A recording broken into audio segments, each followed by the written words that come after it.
But it's Arsenal who have the most impressive record this season compared to last season, no doubt at all. Despite what Mikel Arteta said about Brighton being an impressive side, it's his team who have completely turned things around. 17 more points than last season at this stage, and 14 wins compared to 8. The goals up that they've scored, the goals conceded down.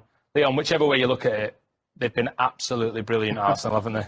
They have. They've been nothing short of incredible in the turnaround of the team. But it's not just results, it's performances, it's the organisation of the team, it's the balance, the mood of the team even as well, isn't it? Yeah, I mean, everything about Arsenal is positive at the moment. Great testament to Mikel Arteta and for the Arsenal hierarchy, because there was a tricky period for Mikel Arteta, his time at Arsenal, and they stuck with it, believed that he could bring the team into the position that they are right now, and at the moment that they're absolutely flying. Has it been a surprise to you, Don, that they've been able to turn it around quite that starkly from 16 games last year to now? I think so. I think when you look at where they were first 4 games of last season, when they were in the bottom 3 and the manager was under pressure, you know, it's quite a difference to that. It is, and then the sort of trauma of missing out on the top 4 and the stance that he took over Aubameyang. In the short term, it was painful for the Arsenal fans because they missed out on top 4 when they lost at St James's Park, and it was like to them, why have we sold a centre forward that could have got us over the line? In the long run, it was the exact right thing to do because the harmony in the group was the most important thing. And now you look at the manager, especially Ian as well, it's his very first job in football, first manager's job in football. It's incredible the pressure that he's under in a club like Arsenal.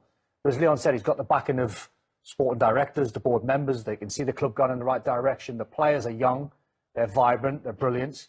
And I think over the years, over the last 4 or 5 years, there's only 2 teams, I think, when you look at Premier League fixtures and you go, Liverpool will win, Man City will win. Arsenal now in that category. When Arsenal play, you think it's inevitable they're going to win. And I had the same feeling when they played Brighton. Tough test, got the job done. And the important thing as well, Leon, he's got the backing of the fans. Those fans have been quite vociferous with their criticism at times. Arsene Wenger towards the NFL, Unai Emery certainly did. Mikel Arteta did when he had difficult spells as well. But you really get the sense, like I said, about the mood that the fans feel that this is something really worth investing in now. Of course, but you know that's results. Fans are always on board when your team's getting results. But as I said before, they've seen the process. They've seen an Arsenal that were disorganised, disjointed. There was no real team camaraderie. They were playing as individuals. Develop into this team that are a unit, that are in it together. They closed out together all over the field.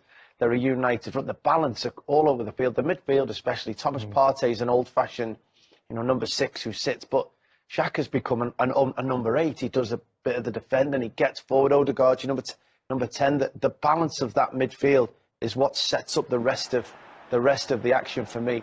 And Martin Odegaard just typifies change in Arsenal with his quality, dropping into spaces, driving forward, some real moments of skill, and ultimately done his decision making at crucial points to make sure his team get attacked. Such a brilliant player. And technically he's very good. He's obviously very confident. There was a 10-minute spell last 20 minutes of the game when it was 3-1.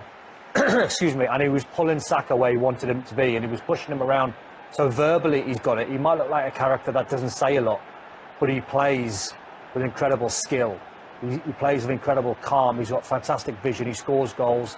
His assists are incredible. And for a young player to captain a club like Arsenal, that's not easy, when you play for that badge, there's very few, players over the years that can carry off being captain. Look at this. Look, he's checking his shoulders. He knows the weight of the pass. He's got all the green grass to put that in behind for Martinelli.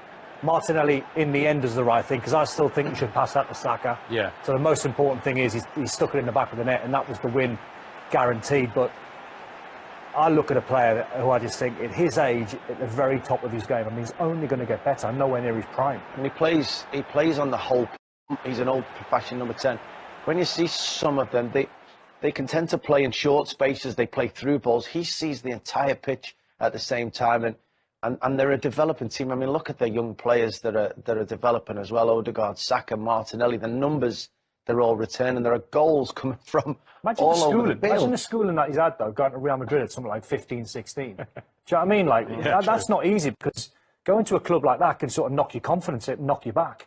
And then you go to Arsenal, and he wasn't a regular when he first come in, but he's proved to everyone with a little bit of belief and self-confidence, which comes from the manager, giving him that belief, you see him now, he's absolutely flying. The impressive thing about them is the fact that they're taking it in turns to shine as well, aren't they? You know, one week it's Odegaard who wins the match, next week it'll be Saka, the week after Martinelli, and Ketty has slotted in where Gabriel Jesus was. It's seamless. It's a sign of a very good team, and the best thing is nobody seems jealous that the other person's getting the plaudits that particular week. They know they're building towards success at the end of the season. They know during that run everybody's got to contribute, and they're all happy to help each other to be successful, and that's ultimately the great sign of a good sign of a great team.